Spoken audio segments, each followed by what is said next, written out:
ई बाबू जमीन के कागजात। ससुरा मान गए भैया, बड़ा आसान तरीके से मान गए। माने के तो पर्दे करी। बाबूजी का भेल बेटा, इतना खिसियाल कहे बड़ो? बाबूजी हम एगो फैसला कैले बानी।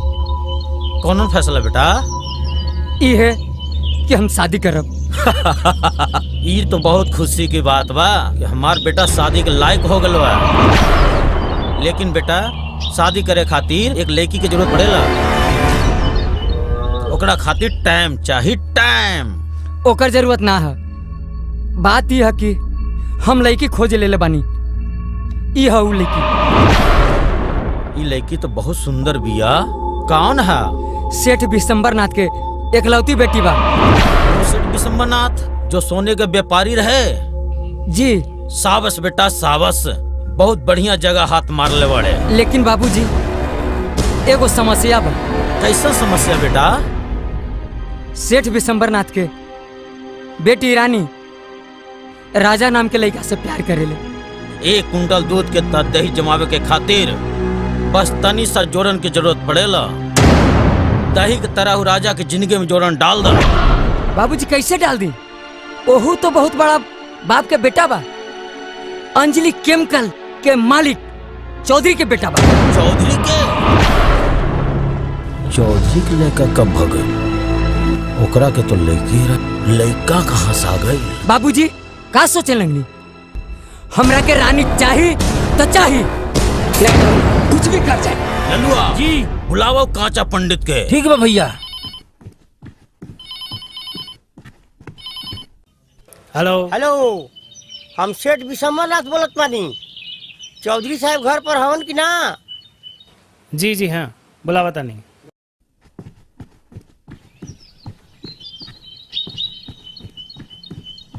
सर जी कहू विशंबरनाथ के फोन आयल बा का?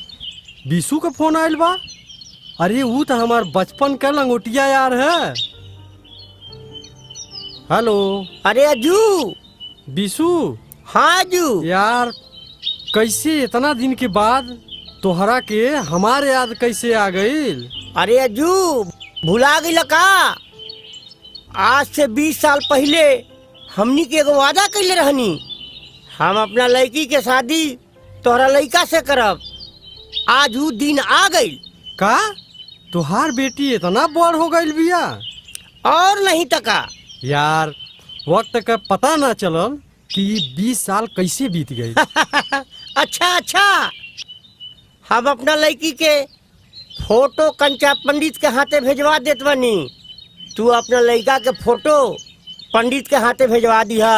अच्छा, बाकी बात बाद में करल जाई। ठीक बा? ठीक बा।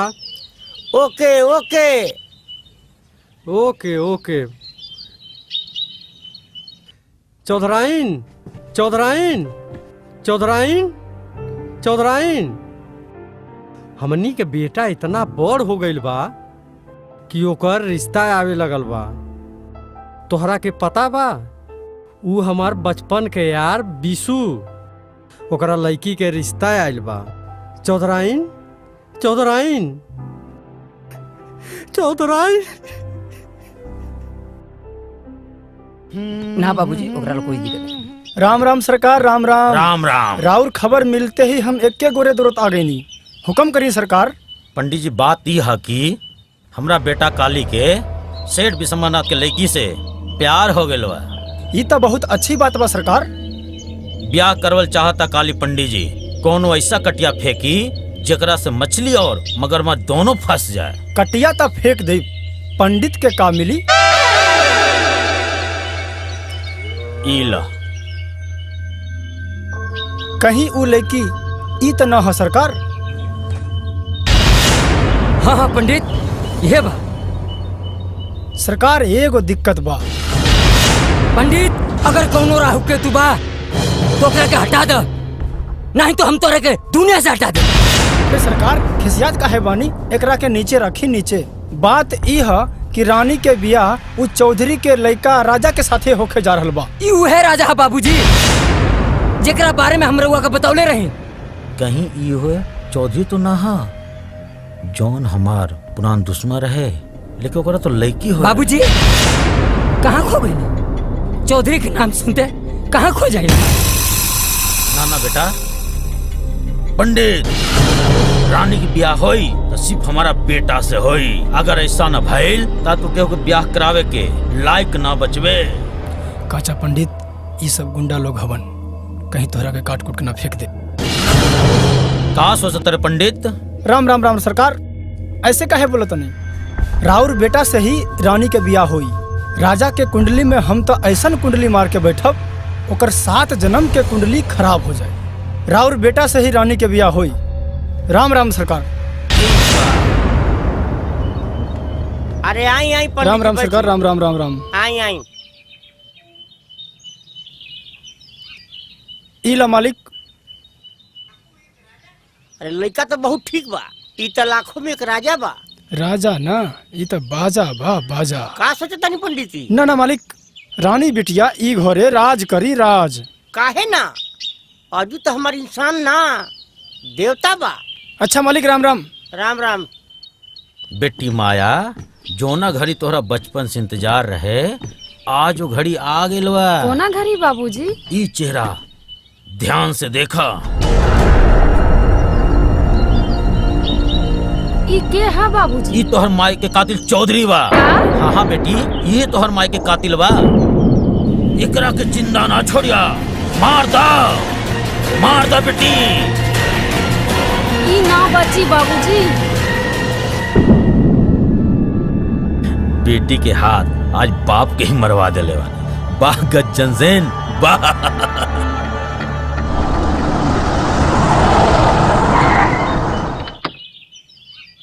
आवा बेटा आवा। प्रणाम बाबूजी। खुश रहा खुश रहा। हमार एगो दोस्त बाड़न जी। सेठ बिशंबर नाथ, शहर के सबसे रईस आदमी बाड़न जी। हम उनकरा बेटी के रिश्ता तोहरा खातिर मंगले बानी।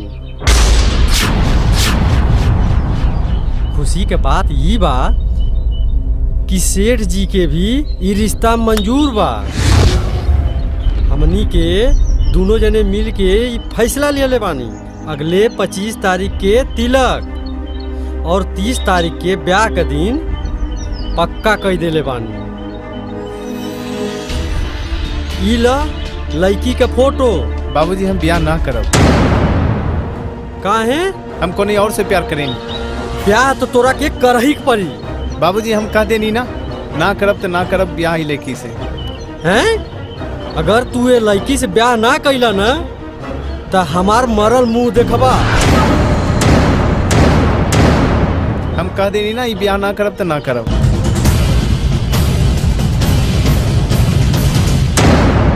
अरे आओ बेटी आओ।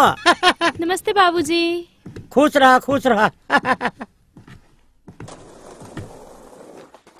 हमारे को बचपन के दोस्त बा चौधरी, ओकरा लड़का से तोहार बियाह ठीक कर देले बनी। आवे वाली 25 तारीख के तिलक के दिन धर देले बनी और 30 तारीख के ब्याह के दिन रख देले बनी। हाइला लड़का के फोटो। ई एक नंबर का गुंडा बदमाश बा। ई का कहता रू बेटी? ऐसे तो हमरा दोस्त के बदनामी बा। हमें गुंडा बदमाश से ब्याह न करब। चाहे कुछ हो जाए, तोहार बियाह ते ही लड़का से होई तो होई। बाबूजी हम केहू और से प्यार करें। कुछ हो जा, हमें गुंडा बदमाश से ब्याह ना करब तो ना करब। ई ना बची बाबूजी। हमें गुंडा बदमाश से ब्याह ना करब तो ना करब। हम कह देनी ना, ये ब्याह ना करब तो ना करब।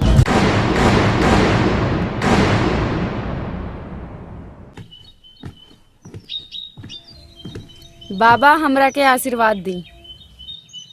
आज हम अपन माई के कातिल चौधरी के मारे जातानी। हाँ बाबा, ऊ ना बची।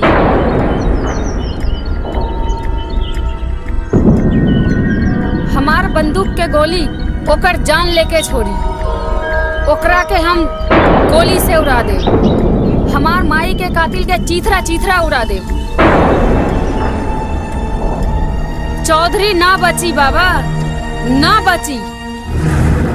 जमाना छान मारा, दुनिया देख भाली है। ना कोई साकर्म है, ना कोई गम से खाली है। हिंदू भाई को राम राम, मुसलमान भाई को सलाम। तो आपके शहर में कई बार सिनेमा नौटंकी वाला आया होगा और नाक से पैसा निकाल कर दिखाता होगा और लड़की को हवा में लटका कर बताता होगा, लेकिन हम ऐसा वैसा मदारी नहीं है जो खेल दिखाया और पैसा लिया और रफो चपो हो गया। हमार सांडे का तेल ले लो, सांडे का तेल ले लो। जे सांडे के तेल लगाई ओकर जिंदगी बदल जाई। आवो भैया लोगन, आवो सांडे के तेल लगावो और गर्दा उड़ावो। अगर केहू के हमरा बात पर विश्वास नहीं खे तो हमरा लगे आके और ये तेल लगा कर चेक कर सकेला। कहो चाचा इस्तेमाल करबो? ना भाई हम एकरा के ना लगाई। कहो बाबू तू तो इस्तेमाल करबो ना? ना ना ना ना। अरे इतना लोगन के बीच में केहू मर्द नहीं खे जे तेल लगाई वो गर्दा उड़ाई। ई कैसन भीड़ लागल बा? ई कौन तेल बा भैया? लगावा भैया लगावा। लगातार देखे के पड़ी। का भइल कौनो मर्द नहीं खे तोहली लोगन के बीच में? ई हम मरद दे। ना ना भैया ना, हमरा के जाए दा। ऐसे कैसे जाए दी? पहले तू हमार कारतूस इस्तेमाल करो।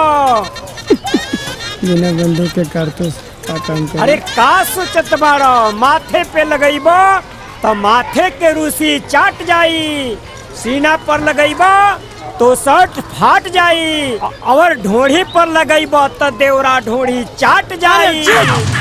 ऐसे नीचे गोइला ना तो सेंसर वाला तुम्हारी सीन काट जाए। इस सेंसर बोर्ड का होला? अरे सारे पहली बार फिल्म में काम करते पड़े का? एकरा कैसे मालूम बा? आवो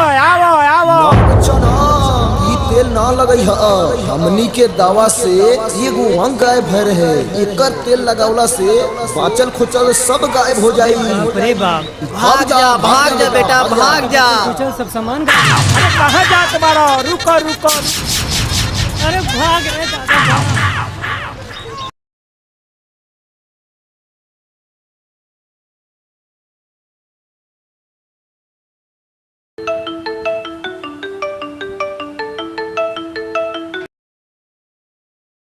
हेलो चौधरी जी। हाँ बिशंबर, सगरो खेले बिगड़ गईल।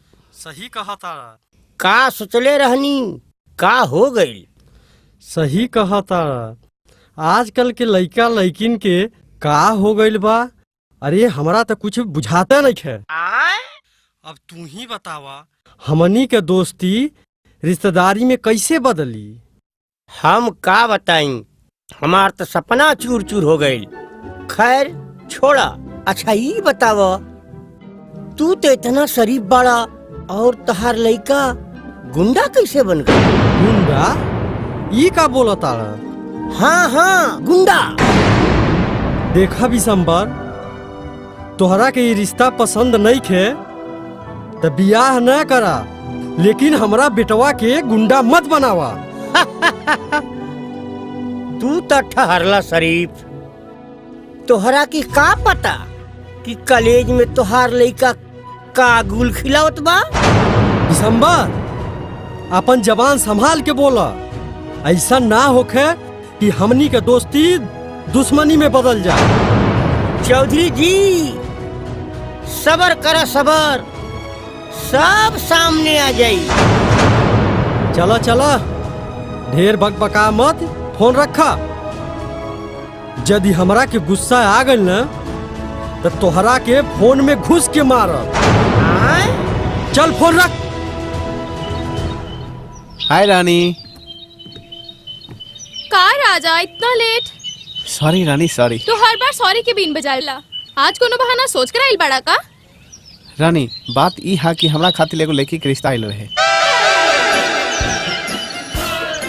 का ओकर चाल रहे, का ओकर गाल रहे, का हिरनी जैसन चाल रहे, ये सब देखकर तो हम बहुत बुरा हाल रहे रानी। अच्छा गाल बाल चाल छोड़ा रहा ओकरा साथे। तो जाके ब्याह करा, हम जाके काली के साथ ब्याह करें। वो काली जो कॉलेज के गुंडा बा? हाँ वही काली। कल ओकर हमार घर रिश्ता आल रहे, हम जाके काली से ब्याह करे तो रहा अपने गोर गोर गाल वाली के साथ।